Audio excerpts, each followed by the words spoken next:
Welcome back mga ka-TV. Ang video na tatalakayin natin ngayon ay ang Chapter 57 ng Omniscient Reader's Viewpoint, at kung bago ka lang sa channel ko ay huwag mahiyang mag-like, subscribe o follow at i-click ang notification bell para ma-notify ka sa susunod na video. Paalala, ang video na tatalakayin natin ngayon ay maaaring mag-iba mula sa ilalabas na anime. Hindi ko inaangkin ang mga drawing o anumang materyales na ipapakita.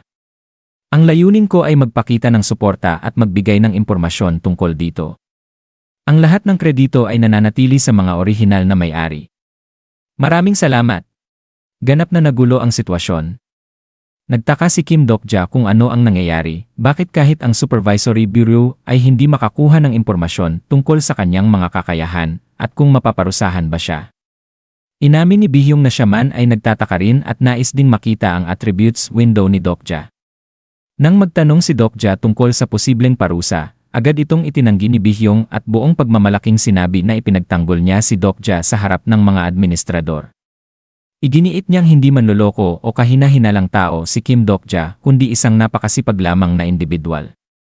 Dahil sa kanyang pagsusumamo at sa investigasyon ng Bureau, napag-alamang kakaunti lamang ang mga kakayahang ginamit ni Dokja at hindi sapat ang mga ito upang masira ang balanse ng mga senaryo. Ito mismo ang inaasahan ni Dokja dahil sinadya niyang huwag matuto ng masyadong maraming makapangyarihang passive skills upang hindi maakit ang sobrang atensyon ng Bureau. Ibinunyag din ni Bihyong na abala ang Bureau sa mas magugulong tao sa ibang lugar kaya nakaligtas si Dokja sa masusing pagsusuri. Bagamat may ilang opisyal na tutol pa rin, iniutos ng nakatataas na pamunuan at maging ng dakilang Dokaibi na isara na ang usapin. Nagulat si Dokja nang marinig na mismong ang dakilang Dokaibi ay nakialam. Bago umalis, binalaan siya ni Bihyong na marami nang nagmamasid sa kanya at may sama ng loob sa kanya ang Intermediate Dokaibi dahil sa naganap na plausibility meeting. Inihalin tulad niya ito sa isang masusing investigasyon sa buwis at sinabing magiging mahirap ang mga susunod na araw para kay Dokja. Hindi nagtagal matapos mawala si Bihyong, lumitaw ang Intermediate Dokaibi na nakasuot ng formal na kasuotan. Humingi siya ng paumanhin dahil sa pagkaantala ng kompensasyon na dulot ng mga alitan sa administrasyon at saka ipinamahagi ang mga gantimpala. Nakatanggap si Dokja ng 3,000 barya para sa pagtatapos ng nakatagong senaryo, 15,000 barya para sa pagpatay sa ikalimang antas na Fire Dragon, at ng Protection Symbol of the Immuntar bilang unang taong nakapigil sa isang sakuna. Ipinaalam din sa kanya na magkakaroon siya ng pabor mula sa mga mamamayan ng Immuntar sa hinaharap. Bagamat kapaki-pakinabang ang mga gantimpalang ito, lalo na ang simbolo na magiging mahalaga sa ikalimang senaryo, naisip pa rin ni Dokja na napakakuripot ng gantimpala para sa isang taong nakapigil ng isang malaking kalamidad. Samantala, tuwang-tuwa naman ang iba niyang kasamahan nang matanggap ang kanilang mga gantimpala. Ngunit biglang nagbago ang tono ng Intermediate Dokaibi. Inanunsyo niyang nagdulot ng problema sa balanse ng senaryo ang mga ginawa ni Dokja. Ayon sa Bureau, hindi natugma ang karaniwang antas ng kakayahan ng mga lokal na incarnation sa kasalukuyang hirap ng senaryo.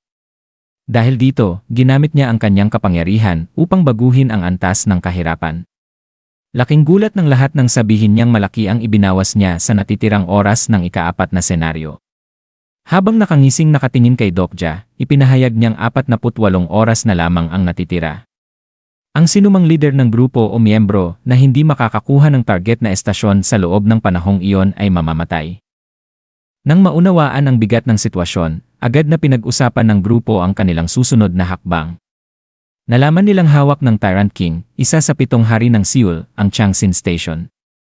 Dahil wala ng oras na masasayang, nagpasya si Dokja na bumalik sila agad sa Chongmuro at tapusin ang ika-4 na senaryo.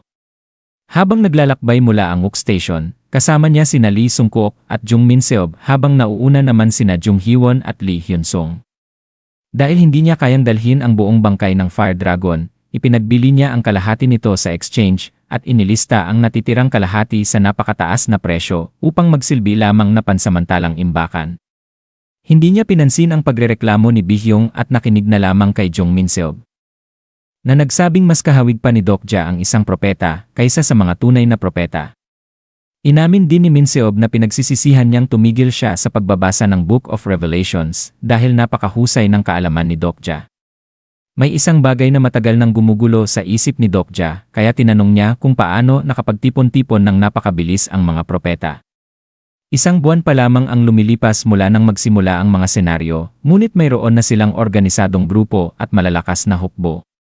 Ipinaliwanag ni Jung Min Seob na isang apostol ang nagtipon sa kanila. Kaagad matapos ang unang senaryo, lumitaw ito sa iba't ibang estasyon at nagpakilalang nakabasa ng buong Book of Revelations. Hinikayat niya ang mga propeta na sumunod sa kanya. Kilala siya bilang unang apostol. Nakapagtataka, hindi niya gusto ang tawag na nakababa o bumitaw at sa halip ay tinatawag ang sarili bilang isang tunay na mambabasa. Lalong nagtaka si Dokja rito. Batay sa lahat ng nalalaman niya, hindi talaga kahawig ng isang mambabasa ang kilos ng taong iyon. Paglapit nila sa Chongmuro, nakaramdam si Dokja ng kakaibang ginhawa. Gayunpaman, bago sila pumasok sa estasyon, naalala niyang hubad pa rin siya. Dahil dito, napilitan siyang hingin kay Lee Sung-kook ang kanyang pantalon. Naunang pumasok si Dokja habang si Sung-kook ay sumunod na naka-underwear na lamang.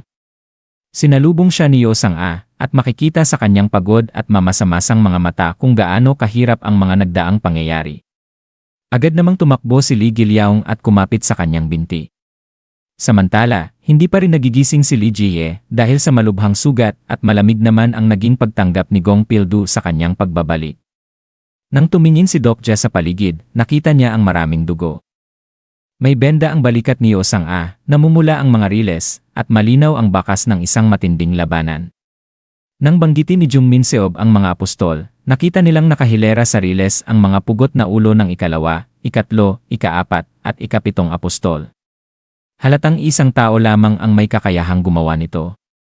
Tinanong ni Dokja kung nasaan si Yoo Jong-yuk at hindi nagtagal ay naramdaman niya ang isang napakalakas na presensya mula sa direksyon ng Hoihyun Tunnel. Lumitaw si Yoo Jong-yuk habang may hawak pang isang pugot na ulo. Walang emosyon niyang inihagis ito sa kanilang direksyon. Ang ulong iyon ay pag-aari ng unang apostol. Nakahinga ng kaunti si Dokja ngunit nanatili ang kanyang pag-aalala. Totoong napatay ni Yoo Jong-yuk ang taong iyon, ngunit marami pa ring tanong ang hindi nasasagot. Pagkatapos ay may isang hindi kapani-paniwalang nangyari. Biglang nagsalita ang pugot na ulo. Nagulat ang lahat, lalo na si Jung Min Seob, nang sisihin nito si Dokja sa pagkasira ng kanyang plano at tanungin kung sino talaga siya. Agad napansin ni Dokja ang imposibilidad ng sitwasyon. Kahit ang malalakas na kakayahan sa kaligtasan ay hindi sapat upang magsalita pa ang isang tao matapos mapugutan ng ulo at wala ring dugong lumalabas sa leeg nito.